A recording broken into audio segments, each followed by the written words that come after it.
দর্শক, স্ক্রিনে যে নাম্বারটি দেখছেন এই নাম্বারটিতে ইমো এবং হোয়াটসঅ্যাপ খোলা আছে। এই নাম্বারটি চ্যানেল কর্তৃপক্ষের নাম্বার। এই নাম্বারে আপনার স্ক্রিনশট দিয়ে একটি ছবি তুলে পাঠিয়ে ভয়েস করে রাখবেন। আমরা পরবর্তীতে আপনাদের সাথে যোগাযোগ করে নেব।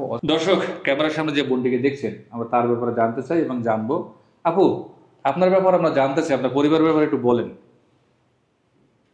ভাইয়া বলেন যে কোন বিষয়ে একটু বলবো আপনার আমি। পরিবার মানে কে কে আছে আপনার পরিবারে, বা আপনার বর্তমান পরিস্থিতি কি? ও আচ্ছা, আমার পরিবারে আছে আমার বাবা, বাবা তো নেই।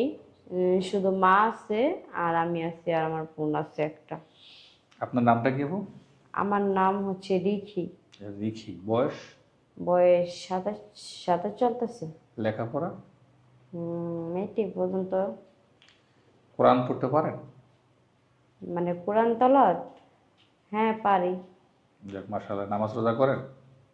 নামাজ রোজা তো দেখা যাচ্ছে যে রোজা রাখা যায়, আর নামাজটা মাঝে মাঝে পড়ি না, যখন একটু সময় পাই। শয়তানে ধরে? হ্যাঁ, শয়তানে ধরে। শয়তানে শয়তানে ধরে। বড় করে আমার উপরে মাঝে মাঝে। আচ্ছা, যাই হোক, বাড়ি কোথায় বলছিলেন? আমাদের বাড়ি হচ্ছে আপনার টাঙ্গাইল।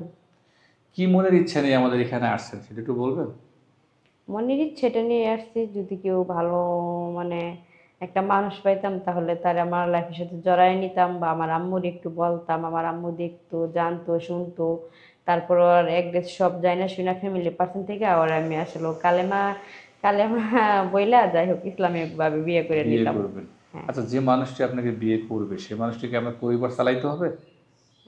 যদি তার ভালো লাগে, আমার একটা মা আছে একটা বোন আছে, যদি তার ভালো লাগে, যদি তার মানে মাথায় মেধা থাকে তাহলে অবশ্যই সে আমার তারে বলতে হবে না, সে একাই চালাবে। আর যদি তার মানে অন্য টাইপ মানে ভালো না হয়, মন মানসিকতা ভালো না হয়, আমি মানে ও চালাইতে চাইতো না, আর আমি চাইও না যাতে আমার কপালে এমন কেউ আসুক। এমন করে আসুন। হ্যাঁ। যেহেতু আপনার বয়স 27 বছর, মেয়েদের বিয়ের বয়স 18 থেকে 20, আর 7 বছর অতিরিক্ত হয়ে গেছে, তো আপনার জীবনে যে মানুষটি আসবে তার বয়স নিয়ে কি আপনার কোনো প্রশ্ন বা কিছু বলার আছে? না ভাইয়া, 50 হলে চলবে? বয়স হোক সমস্যা নাই, কিন্তু ভালো একটা মনের মানুষ লাগবে, এটাই যাই সব কথার ভিতরে এটাই বলি, ভালো মনের মানুষ লাগবে।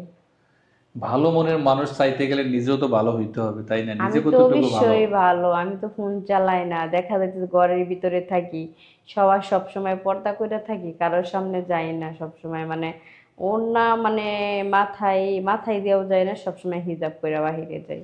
হিজাব করে বাইরে যান? হ্যাঁ। আপনি মাদ্রাসায় পড়ছিলেন বলছিলেন। হ্যাঁ, হ্যাঁ, মাদ্রাসা চালাই। যদি কোনো ভাই ভিডিও কলে বলে যে ঠিক আছে, বোনটিকে পছন্দ হয়েছে, আমি বিয়ে করতে চাই, একটু কোরআন তেলাওয়াত করে শোনাক আমাকে ভিডিও কলে, পারবেন? হ্যাঁ পারবো, সমস্যা নেই। সমস্যা নাই। তো এই যে এই জমানায় আপনি বলতেছেন যে মোবাইল ফোন নাই, আপনি মোবাইল ফোন চালান না, তাহলে যোগাযোগ করবে কিভাবে আপনার সাথে? আপনার ফোনে ফোন দিবে, তাহলেই তো আমার পাবে। আমাদের সাথে যোগাযোগ করতে বলতেছেন? হ্যাঁ। দর্শক, স্ক্রিনে যে নাম্বারটি দেখছেন এই নাম্বারটিতে ইমো এবং হোয়াটসঅ্যাপ খোলা আছে। এই নাম্বারটি চ্যানেল কর্তৃপক্ষের নাম্বার। এই নাম্বারে আপনার স্ক্রিনশট দিয়ে একটি ছবি তুলে পাঠিয়ে ভয়েস করে রাখবেন। আমরা পরবর্তীতে আপনাদের সাথে যোগাযোগ করে নেব। অযথা বারবার ভিডিও অডিও কল দিয়ে কেউ বিরক্ত করবেন না। সবাইকে শুভেচ্ছা জানিয়ে শেষ করছি। আল্লাহ হাফেজ।